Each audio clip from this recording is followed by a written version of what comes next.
আমল, সাহাবীদের কান্নাকাটি, নবীর কান্নাকাটি, সাহাবীদের দোয়া, নবীজির দোয়া আর আমাদের প্রস্তুতি কতটাই পার্থক্য হয়ে গেছে। রজব মাসের চাল ওঠার সাথে সাথে দোয়া শুরু হয়ে যেত সাহাবীদের, কান্নাকাটি শুরু হয়ে যেত সাহাবীদের। কেমন প্রস্তুতি তারা নিতেন! এই 2 মাসের ভিতরে তাদের যত কর্মকাণ্ড ছিল সব কিছু গোছায় নিতেন, সব কিছু গোছায় রমজানের জন্য তারা ফারেক হয়ে যেতেন। এটা ছিল সাহাবীদের আদত, সাহাবীদের আমল। রজব মাসে,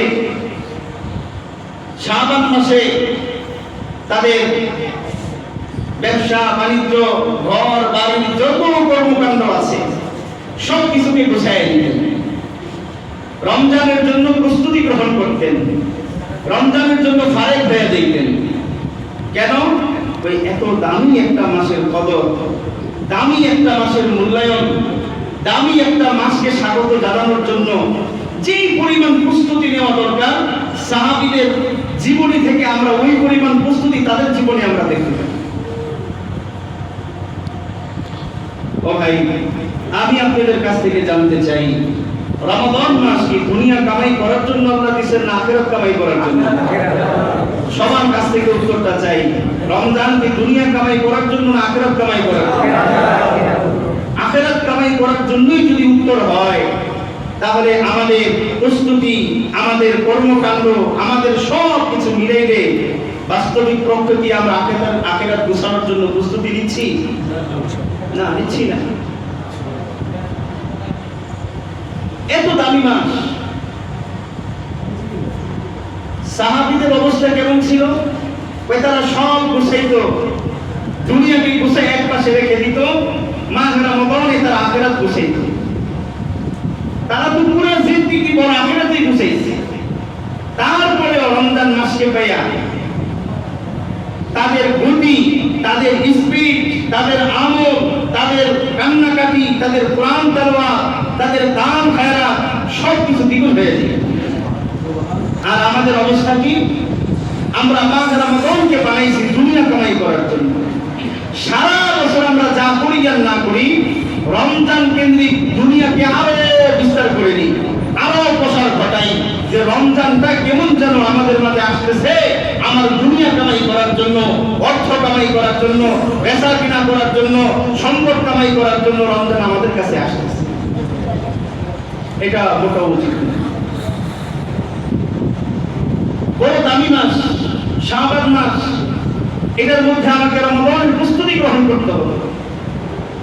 আল্লাহর নবীর প্রিয় সাহাবী হযরত আবু হুরায়রা রাদিয়াল্লাহু তাআলা আনহু বলেন যে রাসূলুল্লাহ সাল্লাল্লাহু আলাইহি ওয়াসাল্লাম বলেছেন যে শাবান মাসের দাম কত, বিশেষ করে আজকের দিন দিয়া রাত যে আসতেছে, এই রাতের দাম কত, এই রাতের মূল্য কত, এই রাতের কি ফজিলত, এই রাতের কি বৈশিষ্ট্য, আর আমাদের কি প্রস্তুতি।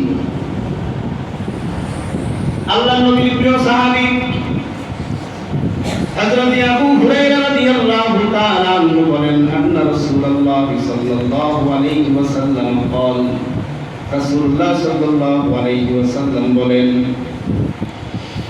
ইয়ানজিলু রাব্বুনা তাবারাকা ওয়া তাআলা কুল্লা লাইলাতিন ইলা সামাঈদ দুনিয়া। আল্লাহর নবী বলেন, আল্লাহ তাআলা একদিন না, 2 দিন না, 1 সপ্তাহ না, 2 সপ্তাহ না, 1 মাস না, 2 মাস না, এই বছরের প্রতিটা রাতে আল্লাহ রাব্বুল আলামিন তার আরশে আজিম থেকে দুনিয়ার আসমানে চলে আসেন। সুবহানাল্লাহ। আল্লাহর নবীর প্রিয় সাহাবী বলেন, নবীজি বলেছেন, ইয়ানজিলু রাব্বুনা তাবারাকা ওয়া তাআলা কুল্লা লাইলাতিন ইলা সামাঈদ দুনিয়া হিনা ইয়াবকা সুলুসাল লাইলিল আখির। প্রত্যেকটা রাতে, রাতের শেষ তৃতীয়াংশের শেষ ভাগে আল্লাহ রাব্বুল আলামিন প্রথম আসমানে এসে নিজেই তার বান্দাকে ডাকতে থাকে। সুবহানাল্লাহ। কে ডাকে? আল্লাহ। জোরে বলেন, কে ডাকে? আল্লাহ। আরো জোরে বলেন, ডাকে কে? আল্লাহ। কাদেরকে ডাকে? আল্লাহ। হিন্দুদেরকে ডাকে? খ্রিস্টানদেরকে ডাকে, কাফের বেঈমানদেরকে ডাকে, কাদেরকে ডাকে? জোরে বল না, কাদের? বিশ্বাস হইতেছে না? ডাক মাত্র শোনেন না, বিশ্বাস কেমনি হইল? আর ডাক কেমনি শুনবেন? কারণ ঘুমটা তো ঘুমান হইল, রাতের শেষ নেই। এই মুহূর্তে পরীক্ষা নিলে দেখা যাবে বহু মানুষ জুমার নামাজে এসেছে, কিন্তু যেই নামাজ দিয়ে দিন শুরু হয়েছে ওই নামাজে তাকে পাওয়া যায়। জোরে কর, আর একটু জোরে কর। আল্লাহর ডাক শুনবেন কিভাবে? শোনার তো সেই যোগ্যতাই আমরা হারাই ফেলছি। অথচ আল্লাহর ডাক সাহাবীরা শুনে ফেলতেন। 10 জন সাহাবীর নাম আসমানের মধ্যে ঘোষণা হয়েছে, আবু বকর ফিল জান্নাতি, সাহাবীরা শুনে ফেলছে। সুবহানাল্লাহ কইবেন না? সাহাবীদের সাথে শত্রুতা আছে না? আসমানে ঘোষণা হয়েছে, শুনে ফেলছে। আল্লাহর নবীর প্রিয় সাহাবী বলেন, আল্লাহ রাব্বুল আলামিন প্রতিটা রাতে প্রথম আসমানে এসে বান্দাকে ডাকতে থাকেন। আয়েশা বলতে থাকেন, ওয়ায়াকুল মাইয়াদউনি আস্তাজিব লাহু। সুবহানাল্লাহ।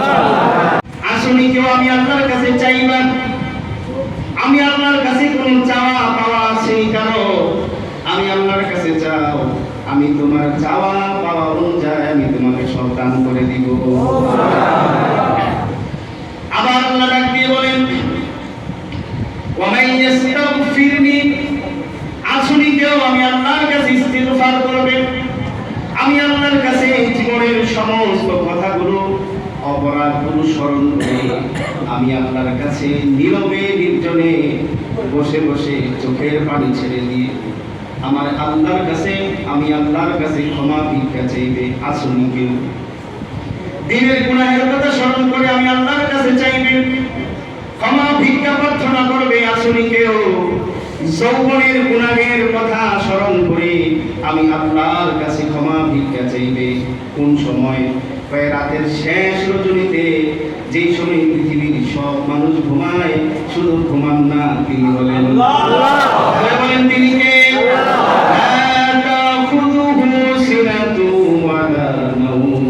যার কোনো ঘুম নাই, যার কোনো ঝিমানি তন্দ্রা নাই, আওয়াজ দিয়ে বলেন তিনি কে? আল্লাহ ডাকতেছে বান্দারে। বান্দা কই আছে? জোরে বলেন, ডাকতেছে কে? আসমানে এসে, দুনিয়ার আসমানে, প্রথম আসমানে এসে আল্লাহ বান্দারে ডাকে। আর বান্দা কি করে? জোরে বলেন, আমরা কি করি? আওয়াজ দিয়ে বলেন তো, আমাদের মতো পোড়া কপাল এই দুনিয়াতে আর কেউ আসেনি? আর কেউ আছে? আল্লাহ স্বয়ং আয়েশা, হাদিস সাক্ষাতে মুসলিম শরীফের, আল্লাহ আয়েশা ডাকতেছে, আসুনি কেউ আমার কাছে বলবা আর আমি তোমার চাওয়া পাওয়া পূরণ করে দিব। আসুনি কেউ আমি আল্লাহর কাছে ক্ষমা চাইবা, আমি আজকে তোমার ক্ষমা করেই দিব। এটা কি বছরে একদিন, এক সপ্তাহ, এক মাস? জোরে বলেন কতদিন? প্রতিদিন। মুসলিম শরীফের হাদিস সাক্ষ্য দেয়, এটা হলো দৈনন্দিন রাতের আমল। আল্লাহ প্রথম আসমানে আসেন, বান্দাকে বলে বলে ডাকতে থাকেন, আসেনি এমন কেউ আমি আল্লাহর কাছে চাইবে, আমি আল্লাহ তাকে দেব। আসেনি কেউ ক্ষমা প্রার্থী, আমি আল্লাহর কাছে গুনাহের কথাগুলো স্মরণ করে ক্ষমা চাইবে, আমি আল্লাহ তাকে ক্ষমা করে দিব। আসেনি কেউ? এটা হলো প্রতিদিন রাতের কাজ। এবার স্পেশাল লাইলাতুল নিসফি মিন শাবান, আজকের দিন শেষ হয়ে সূর্যাস্তের মাধ্যমে যেই রাত শুরু হবে, ওই রাতের ব্যাপারে বুখারী শরীফের হাদিস সাক্ষ্য দেয়। আল্লাহর নবীর প্রিয় সাহাবী আলী রাদিয়াল্লাহু তাআলা থেকে হাদিস বর্ণিত। আল্লাহর নবীর সাহাবী বলেন, হে আল্লাহ তো প্রতিদিন রাতের শেষ ভাগে, 3 ভাগের তৃতীয় ভাগে আল্লাহ প্রথম আসমানে এসে বান্দাকে ডাকেন। আর যখন শবে বরাতের রাত হয়, তখন শেষ রাতে না, আল্লাহ প্রথম রাতের প্রথম সময়ে এসে বান্দারে ডাকা শুরু করে। আল্লাহ নবী সাহাবী বলেন, আন আলী রাদিয়াল্লাহু তাআলা আনহু قال رسول الله صلى الله ইদা কানা লাইলাতুন নিসফি মিন খাজানাই কোনদিন কখনো কোনো ধরনের কোনো দুর্ভিক্ষ লাগে না, কোনো মন্দা হয় না, কোনো অভাব পড়ে না, কোনো জিনিস কমে না, কমার সম্ভাবনা নেই। ওই আল্লাহ ডাক দিয়ে বলতেছেন প্রথম আসমানে এসে বান্দারে আলা মিন মুস্তারজিকিন, আসলে কেউ রিজিকের অভাবে ভুগছ, সংসারের মধ্যে অভাব, ফ্যাক্টরির মধ্যে অভাব, গার্মেন্টসের মধ্যে অভাব, ব্যাংক ব্যালেন্স বেশি ভালো যাচ্ছে না, আমি আল্লাহর কাছে চা ফারজুহু, আমি তো রিজিকের ব্যবস্থাও করে দিব। আমি আপনাদের কাছে জানতে চাই, আল্লাহ কি মানুষ বানানোর পরে রিজিকের ব্যবস্থা করছেন না আগে ব্যবস্থা করে রাখছেন? ওয়ামা মিন দাব্বাতিন ফিল আরদি ইল্লা আলাল্লাহি রিজকুহা, আল্লাহু আকবার, ওয়া ফিস সামাই রিজকুকুম ওয়া মা তুআদুন। আল্লাহ ডাক দিয়ে বলে বান্দারে আমি তোর জন্য রিজার্ভ খান বানায় রাখছি। সুবহানাল্লাহ। সবগুলো আসমানে আছে, আমার কুদরতি কদমে মাথা লাগাবি আর তোর রিজিকের দরজা ঠাস ঠাস করে খুলতে থাকবে। সুবহানাল্লাহ। অফিস সামাই রিজকুকুম ওয়া মা তুআদুন, আল্লাহর ওয়াদা। আমার প্রিয় বন্ধুগণ, আর অল্প সময়ের পরে সেই রাত শুরু হবে, যেই রাতে আল্লাহ শুধু বান্দাকে ক্ষমা করার জন্য এবার আল্লাহই প্রথম আসমানে এসে বান্দাকে এলান করতে থাকবেন, ঘোষণা দিতে থাকবেন, বান্দারে ক্ষমা দরকার চা ক্ষমা করে দিব, রিজিক দরকার চা আমি তো রিজিকের ব্যবস্থা করে দিব। এবার আল্লাহ ডাক দিয়ে বলেন কেস মামলায় আক্রান্ত, বিরোধী দিন করার কারণে বুঝি আটকা পড়ে গেছো, টেনশন নাই, আমি আল্লাহ আছি। আল্লাহু আকবার বলেন। যদি জালেম না হয়ে থাকো, মানুষের উপরে যদি জুলুম করে না থাকো, মিথ্যা মামলা যতই তোমার উপরে করুক না কেন, আমি আল্লাহ নিজে জজ হয়ে তোমারে খালাস করে দিব। এরকম প্রমাণ আসেনি? আছে। আইনা বলা হয়েছিল শুধু মোল্লাদেরকে দিয়ে, ওই বেড়াই বিলে বোমা ফুরাইছে, অথচ জীবনে কোনোদিন বোমাই দেখা নেই। বুখারী শরীফ সাথে আল্লাহকে টেনশন নিও না, কিছুদিন থাকো, তোমার মর্যাদা বাড়ানোর জন্যই তোমার এই কষ্টটা আমি আল্লাহ দিতেছি। আল্লাহু আকবার। যেই কয়টা হুজুরে জেল খাটছে, জেলেতে বাইরে যে তাদের দাম বাড়ছে, আকাশ টুপি আল্লাহ ইজ্জত বাড়াইয়া দিছে। আমি হচ্ছে কত দোয়া করছিলাম জেল খাটার লেগা। ওই দিন গিয়েও এক মাহফিলে বলে আসছে, আমার পাশে যিনি বসছেন বিএনপির এক বড় নেতা, প্রায় কিছুদিন আগেই ছাড়া হয়ে গেছে। আমিও আপনার সাথে কত দোয়া করছি, কোন একটা কথা বলে নিয়ে আমার একটু নেয়, কিন্তু আমার সম্মানটা বেড়ে গেল। আর জেলে যেই গেছে এর ইমান আরো বেড়ে গেছে।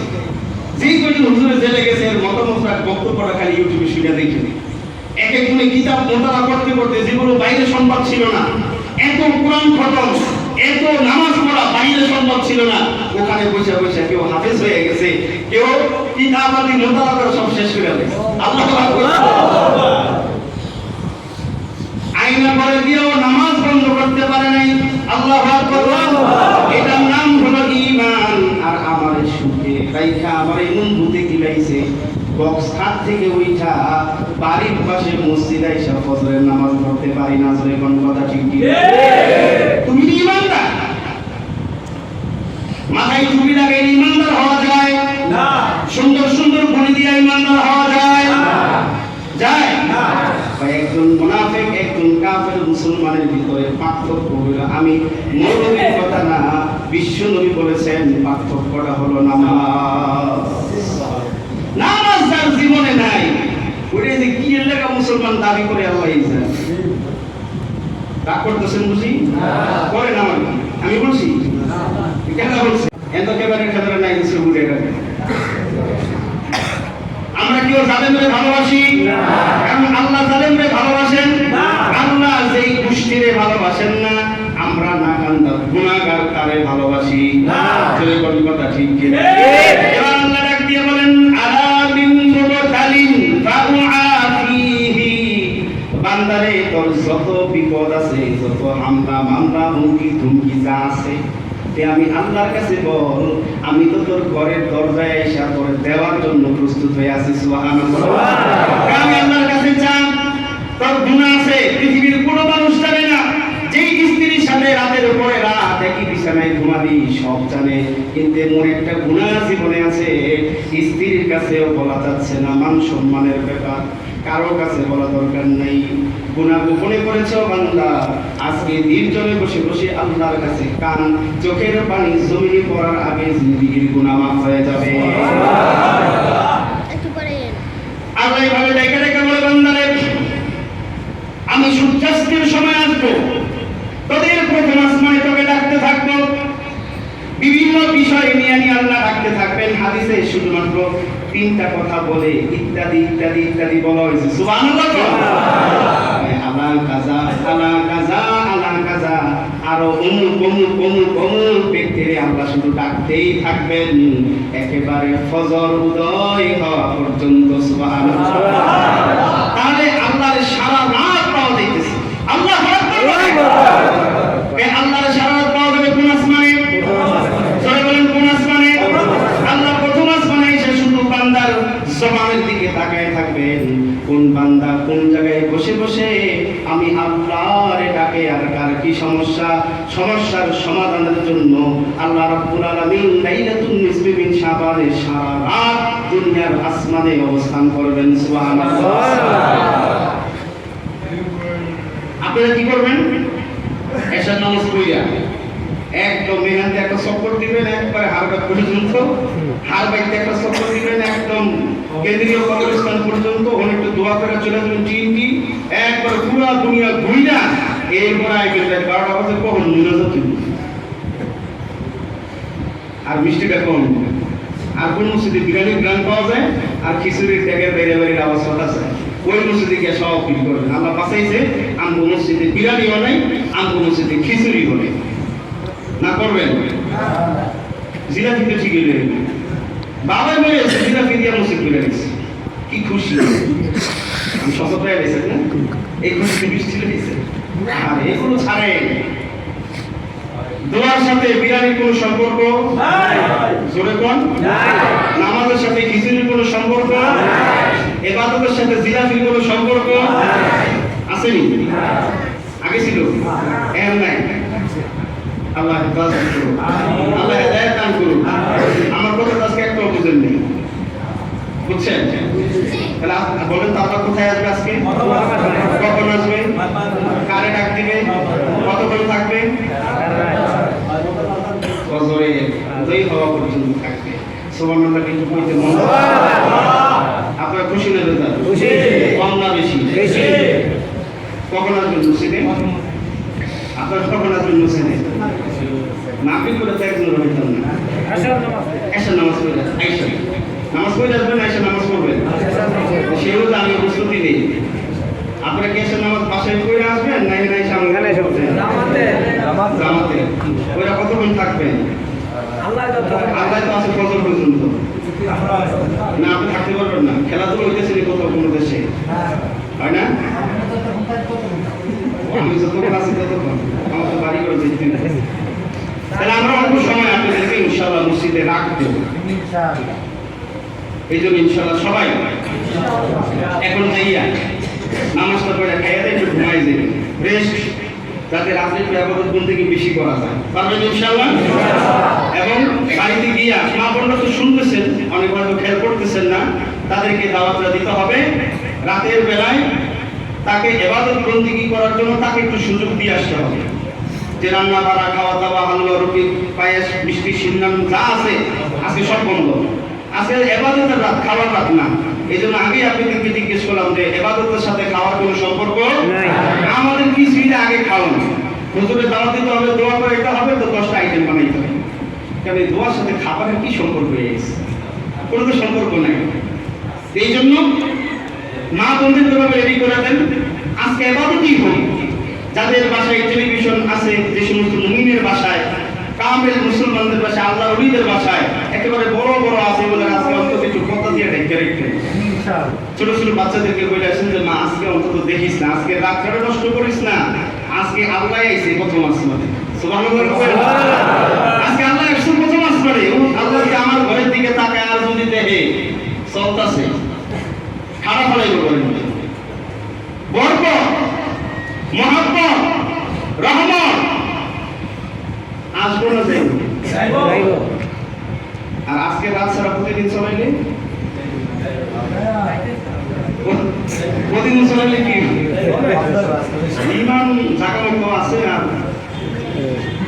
আরে কেমনি বুঝাইতাম আপনাকে যেই করে এরকম দিনটা 24 ঘন্টা গান বাজনা নৃত্যের আওয়াজ অর্ধনগ্ন মেয়েদের নাচানাচি হয় ওই করে মানুষের ইমান যে পাকা কঠিন পাকা ইমান কারণ তাদের ইমান কখনো নষ্টই হয় না আমার কথা হলো থাকলে সে নষ্ট তো নাই এই করে সে নষ্ট পাকা ইমান নষ্ট হওয়ার কোনো সম্ভাবনা নেই কেন পাচারা নষ্ট হয় না পাকা ইমান না করে না আমার সাথে যারা রাখছেন আরো দু একটা তৌফিক আল্লাহ দান করুন স্ত্রীর জন্য একটা আমি ওই চাইতাম আরো দু একটা আমি আল্লাহ তুমি হেদায়েত দান করুন ও ভাই বুঝেন তো আলহামদুলিল্লাহ সবই এই জন্য বুঝ অনুযায়ী আমল হয়ে যায় আল্লাহ বুঝ অনুযায়ী আমল করা তৌফিক দান করুন আপনাদের কাছে উদারতা আহ্বান জানাই আজকের রাত্রে অন্তত গুনাহ মুক্ত আল্লাহর কাছে একটু কান্না করে এটা তো আল্লাহ পাকের বহুত বড় নিয়ামত কত ভাই আমাদের সাথে ছিল এই যে আমাদের রাজু ভাইয়ের আব্বা উনি কিছুদিন আগে আমাদের এখানে ছিল ওনারও তো আশা ছিল এই সবে বরাত উনি পালন করবেন আমাদের সাথে ওনারও আশা ছিল